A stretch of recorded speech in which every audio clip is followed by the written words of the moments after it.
மருத்துவர்களின் பாதுகாப்பை உறுதி செய்ய வேண்டும் என பத்ம விருதுகள் பெற்ற 71 மருத்துவர்கள் பிரதமர் மோடிக்கு கடிதம் ஒன்றை எழுதியுள்ளனர். கொல்கத்தாவில் உள்ள ஆர்ஜிகர் அரசு மருத்துவக் கல்லூரி மருத்துவமனையில் பயிற்சி பெண் மருத்துவர் பாலியல் வன்கொடுமை செய்யப்பட்டு கொலை செய்யப்பட்ட சம்பவம் தொடர்பாக நாடு முழுவதும் போராட்டம் நடந்து வருகிறது. இந்நிலையில் கடந்த ஆகஸ்ட் 17ஆம் தேதி நாடு முழுவதும் மருத்துவர்கள் வேலை நிறுத்தத்தில் ஈடுபட்டனர். இன்றைய தினம் நாட்டின் பல்வேறு மருத்துவமனைகளில் கால வரையற்ற வேலைநிறுத்த போராட்டமும் நடந்து வருகிறது.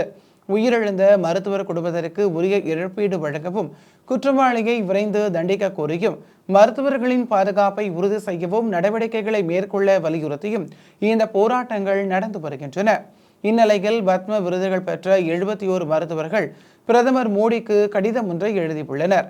கொல்கத்தா பாலியல் வன்கொடுமை கொலை சம்பவம் நாட்டில் பெண்கள் மற்றும் மருத்துவர்களுக்கு எதிரான குற்றங்களை தடுக்க உடனடி நடவடிக்கை தேவை என்பதையே காட்டுகிறது. நமது நாட்டின் தலைவர் என்ற அடிப்படையில் தனிப்பட்ட முறையில் இந்த விவகாரத்தில் தலையிட்டு துரிதமான நடவடிக்கை எடுக்க வேண்டும் என்று கேட்டுக்கொள்கிறோம் என மருத்துவர்களின் பாதுகாப்பை உறுதி செய்யும் வகையில் நடுவண் மாநில அரசுகளால் தண்ணீர் சட்டம் இயற்றப்பட வேண்டும் என்றும் தெரிவித்துள்ளனர்.